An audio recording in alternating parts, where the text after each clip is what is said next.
medical as well as other capabilities being applied by the Army, where you got a brigade combat team or a division headquarters in there in charge, and it's not really considered special operations, it's an Army operation.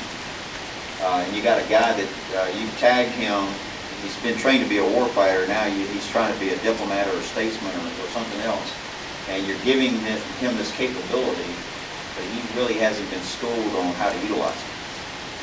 He really doesn't know yet.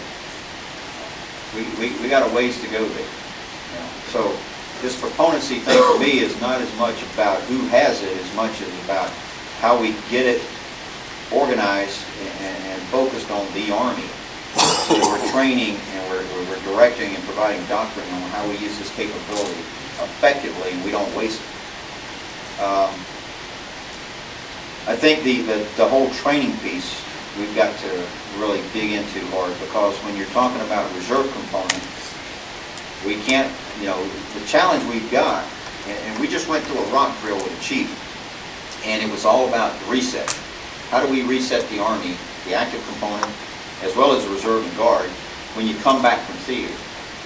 We've got this Arfrigen model that says reset, then ready, then available. And he said, tell me what this reset's all about. And so they went through, luckily I was traveling to Oconus when they were doing all the prep sessions. So all I did is show up at the actual brief. But they went through this drill with the active side and then the guard and reserve of here are all the things that have to occur in that what we call reset phase. For the active Army, it's probably 6 months after they get back. Everything's got to be reset. And then they go back into their training and whatever. With the reserve and guards, probably 1 to 2 years that we go through that process to get it right. But you know what was interesting is what became apparent to all of us during that briefing is this is not about us being able to do reset. This is all about the institutional side of the Army being able to adapt. So very quickly, what was happening is we said, okay, unit comes back, we got to get the ANOC, BNOC, we got to get the NCOES, OES done for these officers and NCOs before we get them back into the training for the fight again or whatever. And so very quickly, the TRADOC guys or the G3 training guys started talking about, well, here's when you have to have the guys in the seat, here's when the course starts, and here's what happens and whatever. And General Casey said, you know, wrong answer, guys. Wrong answer. You don't tell the soldier, here's when you've got to be in school. You tell the school, here's when you've got to be at the soldier. Because he said, you know, and the same challenge we've got in reserve is you can't take a soldier who's been gone for 12 to 15 months and come back and say, welcome home, now go again. You're going to school or you're going somewhere else. You've got to give them some time to get back reintegrated with their family, reintegrated in our case with their civilian employers and all. And so we really got to look at this training system and say, how do we adapt the training system to meet the needs of the soldier, not how are we going to change the soldier to meet the needs of the system. Change the system. And I think that's really a challenge for us in the civil affairs community because of some of the training requirements that are out there to get qualified. We got to get very adaptive. And what you know, the chief was telling TRADOC in a lot of cases, you better figure out how to shorten these courses now. You got to figure out what specifically needs to be trained on, and then some of this other stuff that's maybe incorporated in there, but maybe doesn't apply in today's environment or whatever. Or you've got to figure out how to get this distributed out to the soldier so that he can do it on his own time, when he has time, versus trying to force him into some kind of a structured environment. So I think that's a huge challenge we've got in the civil affairs community because of the training requirements to get your guys qualified the way they go. Recruiting, career pathing, those two things are on my scope when it comes to civil affairs. Pluses and minuses, okay? And I've talked to our force programs guys about this. I think, and I've said this before, in some groups, one of the advantages of having civil affairs structure is that it allows career pathing in the Army Reserve. And by that, what I'm saying is, you know, where you've got limited upward mobility in other functional areas, you can suddenly move over into the civil affairs community and continue to grow because you've got higher rank structure in a lot of your organizations.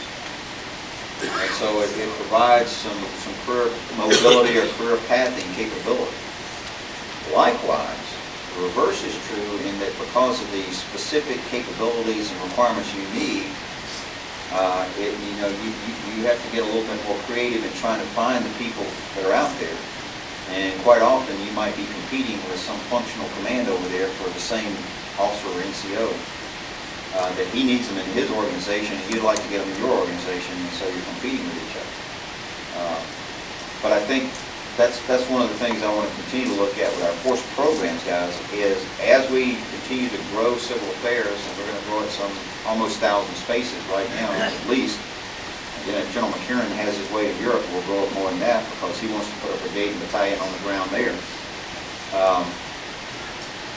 We make sure we get those organizations in the right place, not just from a civil affairs and saying, okay, here's where we got for command and control, but also from the ability to cross-pollinate between organizations. In a perfect world, you take a region of the country and say, okay, I want some engineer capability and maybe some logistics and some medical capability, whatever. And then maybe I want to put some civil affairs structure in there that can draw upon those specialties as part of their career pathing. And then maybe I want to put some training structure in there that when an individual comes back from theater and he's been over there as a 88 Mike truck driver, I can move him over into one of these MOS training schools and let him train people now on how to be an 88 Mike using his experience. And then after a time there, I can move him back over into another organization so that we're continuing to cross-pollinate. But I think we got to look at that in the civil affairs community and say, how do we put this around the country and get it in the right locations where we can draw upon some of the other skill sets we've got out there in our functional community.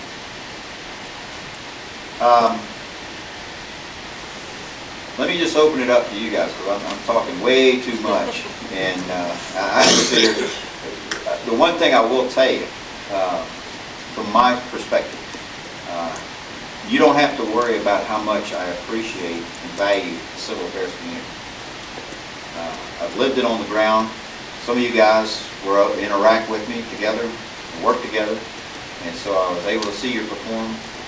And in the time I've been the Chief of Reserve, I've been traveling all around the world. I just finished, I went to the trip from hell. I left and went through Hawaii en route to Guam and Saipan to visit the great soldiers we got out in that area. Couldn't get to Samoa. I was trying to get to Samoa, but if you know the commercial airline schedule in Samoa, you fly in on one day and you fly out 3 days later. But anyway, went to Guam, Saipan, Hawaii, and all. Saw the soldiers out in the Pacific, and then hopped from there to Europe, to Germany, and went down to Kosovo. And saw the great individuals we had down there. Now, I'll give you one anecdotal story. In Kosovo, took me out to a little village where we just built a athletic complex, if you want to call it that. The mayor of that village had come to, I think, Doug Earhart, the commander of 29th Infantry, who was the Task Force Falcon commander there, and said, hey, we really need something for our youth. There's nothing for them to do. They're getting in trouble. They're hanging out with the wrong crowd. We need something for them. And so they went and looked in this little village, and it had an old ball field there. It was pretty much run down and a bunch of rubble around it and trash. And they said, maybe we'll just repair the ball field for them and give them something to do, play soccer there.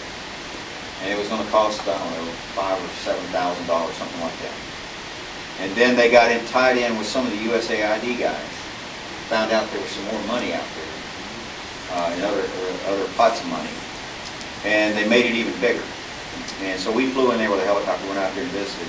They took this area and they first of all, they just like a playground you see here in the U.S., they concreted and asphalted this field or this area, put 2 little soccer goals on either end. It's not a full-scale soccer field, it's probably 30, 40 yards across.